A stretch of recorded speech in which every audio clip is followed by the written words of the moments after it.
Welcome to Dear Alice, a lifestyle approach to interior design.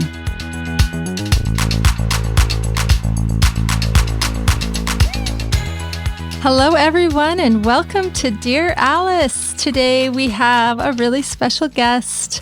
We've got Paloma Contreras, who's an award-winning interior designer and tastemaker based in Houston, Texas.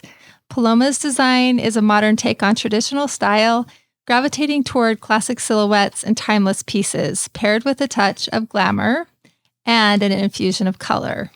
Paloma is highly decorated when it comes to being a designer. She's been the Next Wave Interior Designer by House Beautiful, has been named Luxe Magazine's.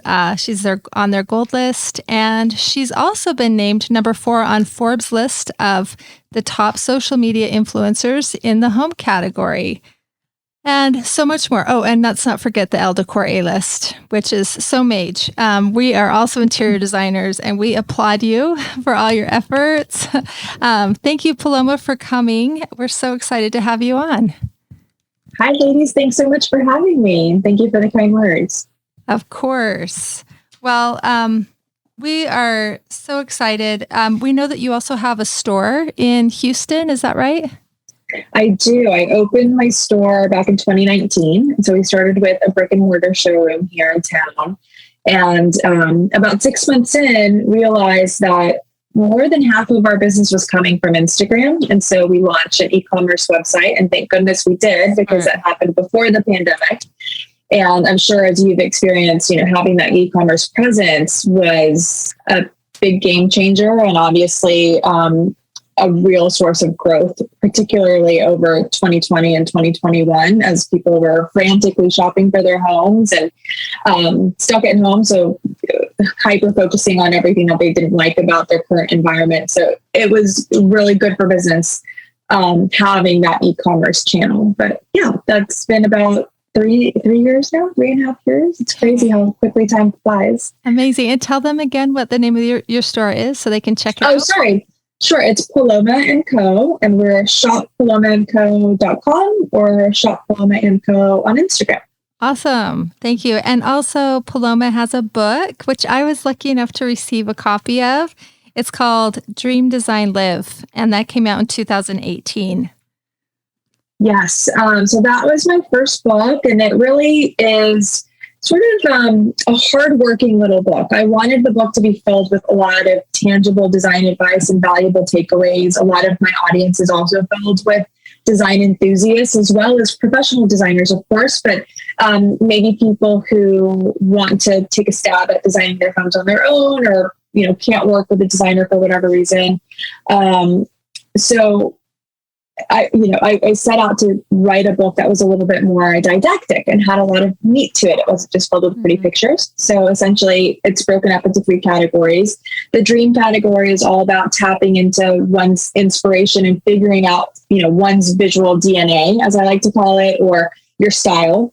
I think we're all influenced by so many different things and like so many different things. And oftentimes clients will come to me and they'll say, well, I like this and this and this. I just don't know how to put it all together. And so we talk a lot about that in the book. And then the design part is obviously, real, tangible design advice with all of the sort of foundation of design and how to design a space successfully.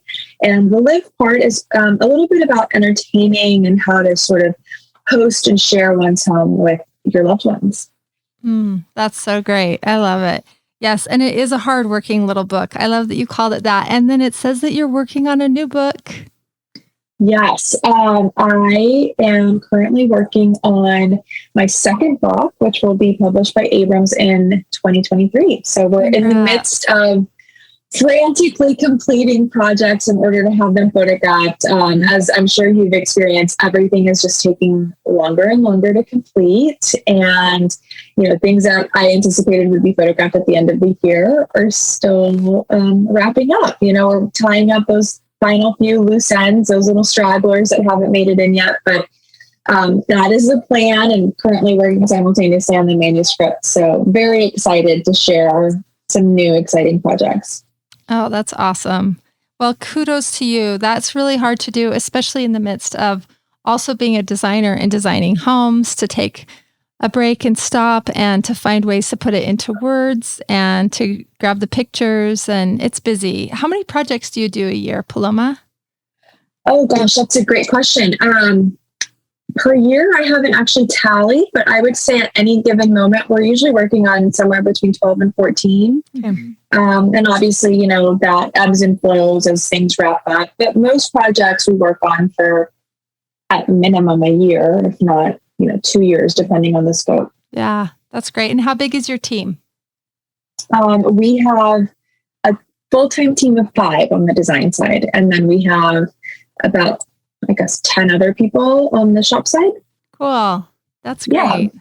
One other thing I wanted to say is during all this time when you're opening up your brick and mortar and your e-commerce is I discovered you on your podcast during that, during COVID and during the pandemic. And you were just anxiously wanting to see and hear from people, like-minded people.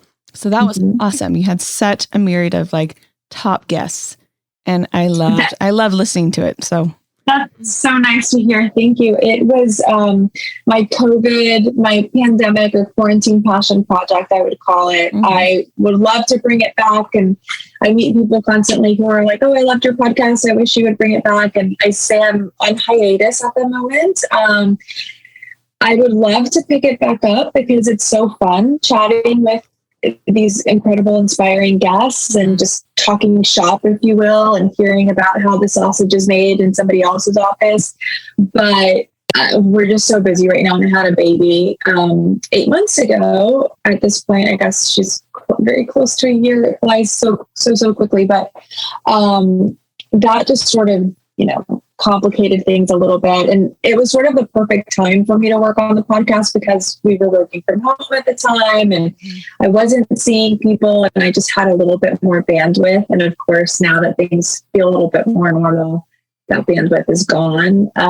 But at some point, I always say I might bring it back for a special episode here or there. If, there's a really great opportunity to speak with somebody that I think would be super inspiring. Mm-hmm. But thank you. I'm glad you tuned in and found it enjoyable. Yes. And congratulations on your baby. Juggling it all is hard. Yeah, for sure. A book hard. A book coming out, a podcast, lots of work being done, Kips Bay Showhouse, and also, you've got a lighting line coming out with Visual Comfort this spring. Is that right? I do. I just launched a wonderful line with Visual Comfort, which is a dream come true. I guess essentially in the fall was sort of the unofficial launch. We were supposed to launch in High Point last October, and then because of COVID, they chose not to show at that market. So it's just launched online recently with Circle Lighting. And we will show it for the first time in High Point in April, which is super exciting. I'm so excited to be able to see it. Yeah. Wow. So add product designer to your resume too. That's amazing. Well, you're really very busy. So thanks again for coming to chat with us. As I think through what would our people want to hear from Paloma Contreras, we were wondering, how do you start with people? I'm sure you've written this in a book, so I'm sure this will come to you easy. But when people are kind of stumped, I think oftentimes one of the biggest stumping point is, how do I start? So when they're looking at, say, their living room or their bedroom, and they're like, who am I? Where do I even start? What do you tell your clients? Well, so, I think it's different working with a client versus speaking to someone who's a design enthusiast. If it's a client, we have a pretty well-defined process where, we work very hard at the onset of the project to get to know the client, their preferences, how they live, how they want their home to feel, because I feel like that feeling or that vibe really dictates so much of what happens from that point on in terms of designing the interiors. And we have a pretty extensive client profile where we ask all kinds of questions from, do you prefer modern pieces, new pieces? Do you like antiques or a mix of both? Right down to very specific things like your favorite book, your favorite textile, your favorite fragrance, texture, favorite hotel or museum. All of those little things, I think, really serve to inform who that person is and what they're drawn to. And we can take those breadcrumbs and sort of follow the trail to figure out, who they are and what their home should look like and feel like. But for someone who's going about it solo, I think a big part of it is just sort of drowning out the external noise, because we're also overloaded by inspiration continuously. I mean, all you have to do is open up Instagram on your phone and there's a flood of images that may be completely different from one another, and we're drawn to them for whatever reason. So I think a helpful exercise is maybe creating a Pinterest board or printing things out, tearing things out of magazines, even if you don't have a specific idea in mind at that moment, but then culling that down to the things you're most drawn to and sort of just repeating that editing process until you're left with, just a small assortment of the things that you love the most. And then really sort of doing some introspection about why you're drawn to those specific things and finding the commonalities. Great advice. I like that. Okay, so we want you to tell the people a little bit about what Kips Bay Showhouse is. I know here in the Western United States, we don't have that. And you've got 2 under your belt that you've recently just completed. And it's on your Instagram. Will you give our listeners your Instagram handle one more time so they can see it there? Sure. So my design company is Paloma Contreras Design, and our handle is Paloma Contreras Design on Instagram. Easy. Okay. Yep, it's pretty easy, and you can just search my name and it'll come up. But Kips Bay is incredible. It's a cause and an event that's really near and dear to my heart. I did it for the very first time in 2019, the Kips Bay Showhouse in New York, which is the original version. Now they've expanded to Palm Beach and Dallas as well, to different markets. And that was sort of, the Dallas one was born out of the pandemic, essentially, because restrictions in New York have been so strict, and they haven't actually had a New York show house since 2019. But I've heard they're bringing it back in 2022, which is super exciting. But it's been around for 50 years. It is the pinnacle of show houses in our industry. It's sort of the creme de la creme. And if you go back through the archives, I mean, any incredible designer you can think of has done Kips Bay at some point. So doing it is a really big deal. It's a huge honor, but most importantly, it serves to raise funds for the Kips Bay Boys and Girls Club in the Bronx,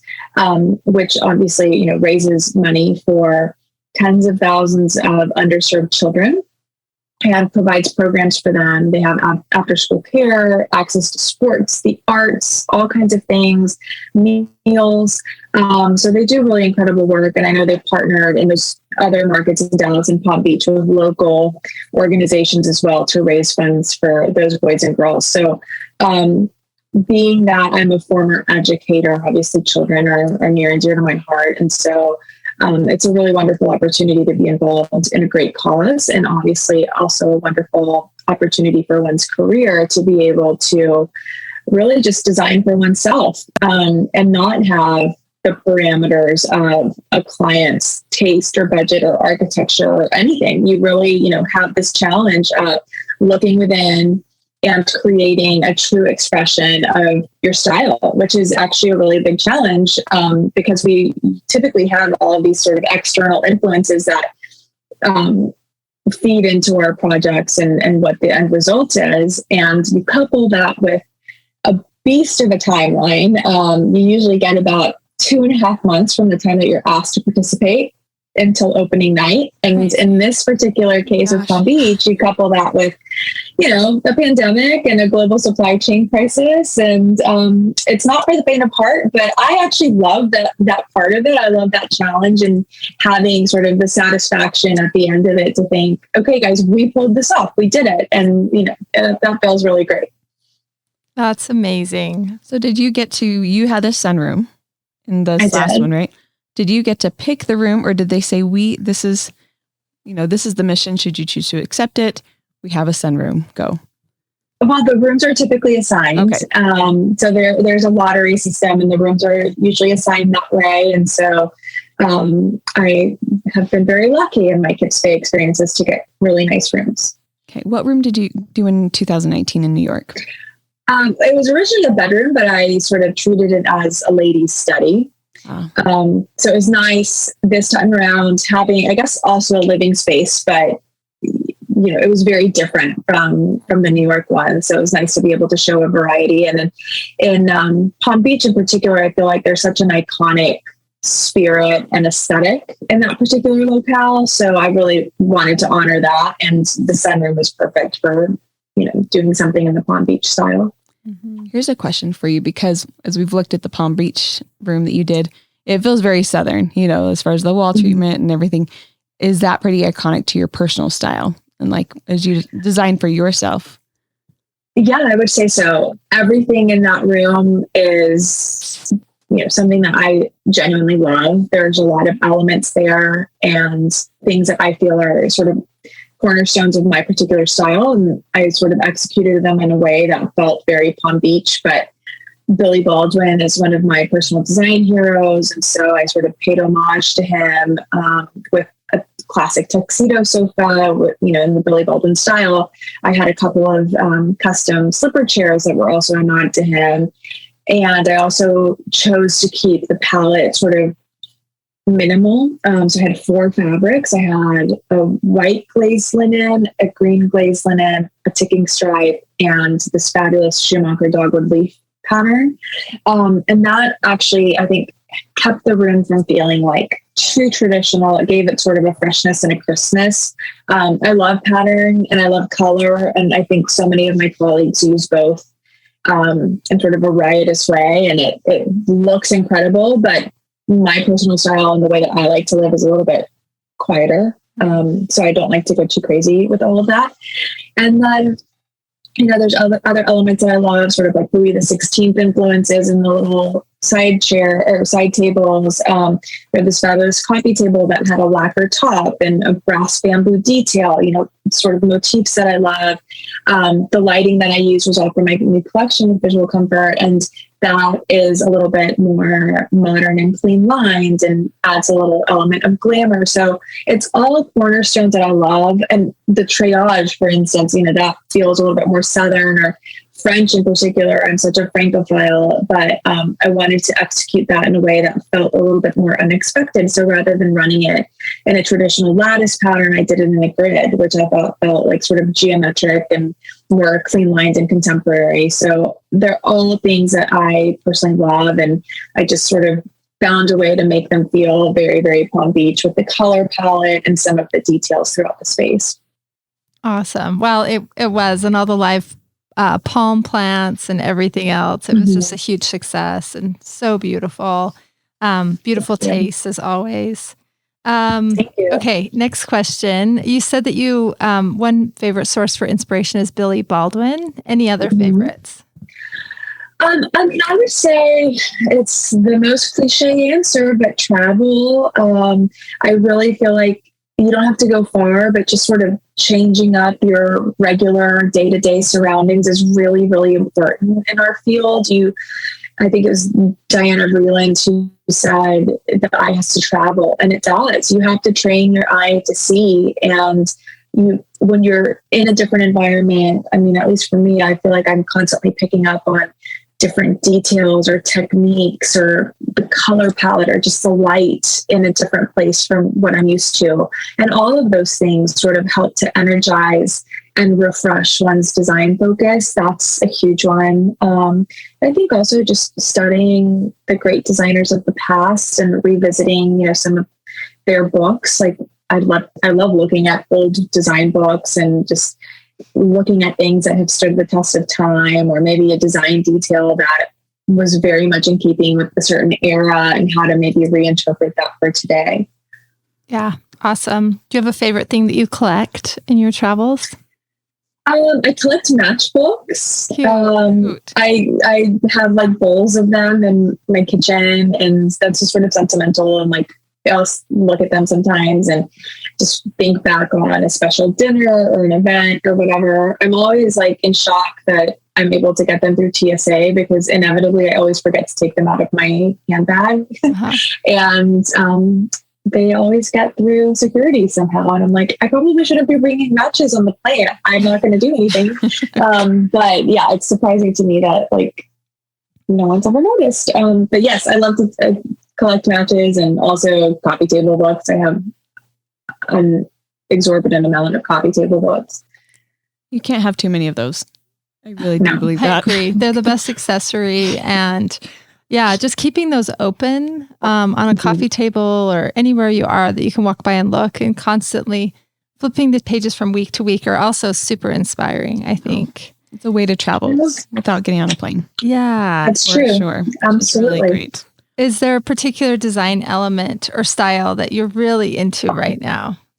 I would say just because it's fresh on my mind, sort of that Palm Beach aesthetic, and I'm working on a few projects in Florida. So that sort of barefoot elegance, as I'm calling it these days, is something that's very top of mind. Just the idea of, using natural materials that are local to Florida, sort of native materials, things like coquina stone and rush matting, things like that feel very sort of organic and indoor outdoor, but then adding something that feels a little bit sort of cheeky or inspired by the past, because I feel like that's so iconic and Floridian and Palm Beach, and a little bit of glamour because people are fancy.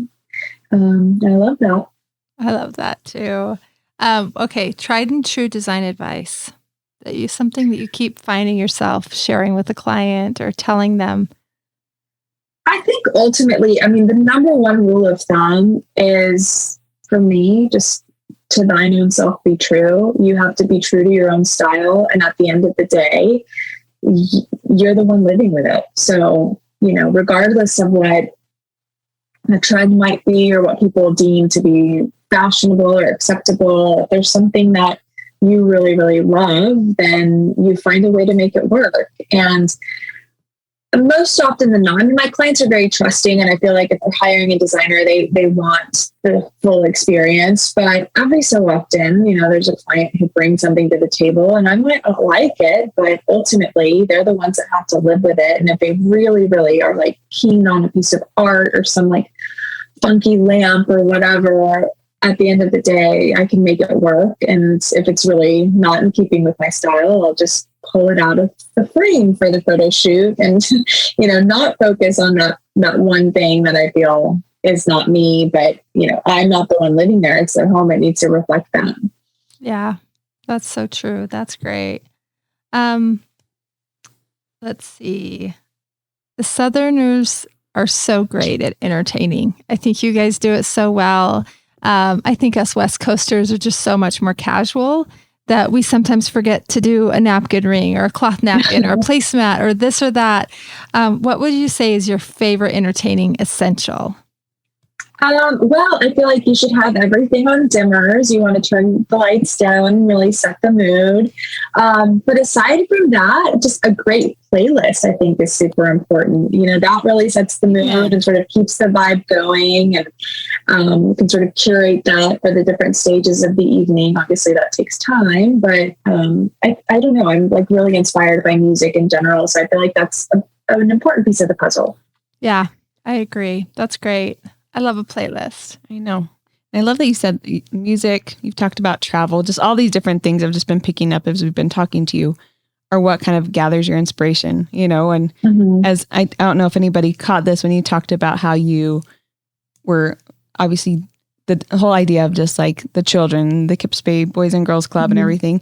Our listeners might not know that you were a teacher and then kind of evolved into interior design. So anyway, I just think the whole story is fascinating. I don't know if you want to go into that. Oh, thank you. Well, it's a long story, and I'll tell it to you in a nutshell. My design career, I guess my career as a whole, has really been sort of this long and winding road, and it's all come together very organically. So I majored in Spanish and Italian studies. Languages were my first love, and so I didn't really know what to do with that after graduating. So I taught high school Spanish for a little over 4 years. And in that time, while I loved my profession and I loved foreign languages themselves and the kids. I just felt really stifled and bogged down by the profession itself. And like, as a teacher, you're sort of trapped. Like you have no say over your day. You know, it's so regimented and there's no really room or flexibility to do anything. So I always felt sort of bogged down by the whole thing. And in my last year of teaching in 2007, I happened upon a friend's blog, a friend from high school who had moved away to New York, and she started this thing called a blog to just chronicle her own adventures, if you will, and keep her family like in the loop of what she was doing in her life. And I thought, okay, well, cool. This is kind of interesting. I could do that. And I always loved writing, and it always like been rather creative. So it didn't even start out as a design focused thing. It was just a creative outlet. So it started as a sort of amalgam of random essays, and then we bought our first house around the same time. So I was looking for design inspiration, and there wasn't much to be had. There were probably, I don't know, a handful of design blogs at the time, and the style was either like more Scandinavian or like more modern or geared towards like a Brooklyn apartment, and I just wasn't finding things that inspired me. So I just started to like pull inspiration from other sources and write about the things that I was coming across. So it really happened very, very organically. Long story short, over time, it grew. I quit teaching. I eventually went to work for Visual Comfort, the lighting manufacturer, as their director of marketing. I have no formal marketing experience, but the owner was like, you know what's happening in there. He tapped on his computer, like, do you want to do this and give this a shot? So I was with them for a few years. We launched the Era collaboration while I was there. So it was really fascinating to see that side of the industry and how the manufacturing side and product side of the business works. And all the while I was, keeping up with my blog and meeting all kinds of fascinating people in the industry. I've met some wonderful mentors and made some incredible friendships. And a few years later in 2013, I decided I was ready to do my own thing again. I'd freelanced for a long time. And so as wonderful as that experience was working for them, I sort of was itching to do my own thing again. I feel like I'm really an entrepreneur at heart. And so I started my design business, and I never looked back. Awesome. Congrats. It's scary to go out and do something like that. And when we started with the store, and you own a store now too, which is also in its own right somewhat scary. Yes. To keep a showroom full of inventory and stocked and make sure the people are well versed on what you carry. I was curious to know, what has having a showroom taught you? Oh gosh, so many things. So that was, again, born out of something that I was just passionate about, and very naturally. I was traveling a lot at the time and coming across incredible like artisans and makers and artists, and finding like really cool vintage and antique things in my travels and filling storage units full of them.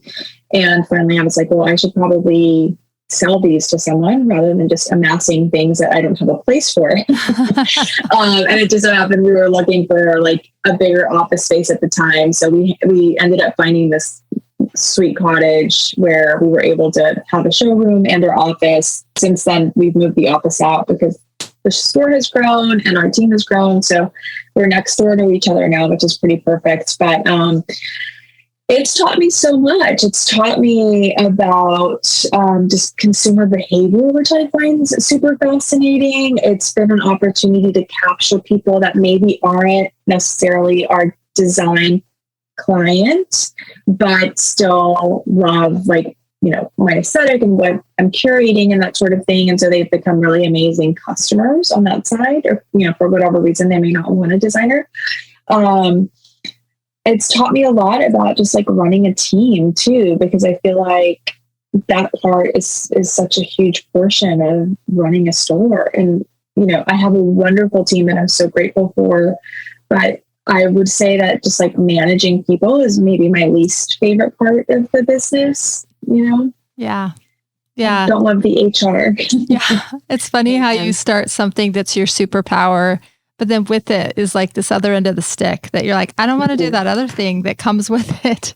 Yeah. So then more employees are born to help do those other things. And right. Yeah, I know for Suzanne and I, we felt like having a showroom taught us how to take risks with things that we wouldn't necessarily combine, but we always thought of it as like a design laboratory to really try things and mix and match different silhouettes. And of course, it always gathers, great, beautiful new projects because people are like, what is this place? And can you do that at my house? And so, yeah, it's an interesting dynamic to an already busy design business like you have, obviously manufacturing and writing books and doing all the homes that you're doing each year. So, just a really beautiful, fully rounded set of skills that you have, Paloma. It's super impressive. Okay, last question for you. We ask this for every guest that comes on the podcast, and that is, how do you define luxury? Oh, well, I think the ultimate luxury is time, because it's so finite and we all want more of it, but we can't get it. And so I think, I'm currently on a journey to try to figure out this sort of fleeting fallacy that they call balance. Having two businesses and now having baby is challenging because both sides of my life, both of these parts of my life, my personal and professional lives, are so intertwined and they're both so important to me. And I also had my daughter older. And so I sort of George Clooney'd myself in the sense that like my life is established and I've got to figure out how to like fit this precious little angel of a human being into all of that, and sort of learning as I go, but it's really, really hard. I have to figure out how to say no to more things because I want to please. And my inclination is to want to help everybody, but I'm realizing that by saying yes to other things, I'm, having to sacrifice personal time. So time to me is the ultimate luxury. And I think aside from that, it's comfort and attention to detail. It doesn't necessarily mean that it's anything fancy or expensive, but just having things that feel really comfortable and really tailored to you, really custom to you. Yeah, that's such a beautiful answer. I wholeheartedly agree. So well spoken. Thank you so much for joining us, Paloma. You're just beautiful and I think so beautifully well-rounded and just as normal as anybody else is, just extra super talented. So congratulations for all the hard work that you're doing and doing it so beautifully. Obviously, you have a lot of people that are taking notice of the work that you and your team are doing. And we're just happy to get to spend this time with you. Thank you, guys. It's so, so nice of you to say. And I feel the same. Obviously, you girls have some amazing things happening and are so incredibly talented. And I'm so thankful for this time that we have together. Thank you for having me. Yes, of course. Thanks, everybody, for listening. And we will catch you next time.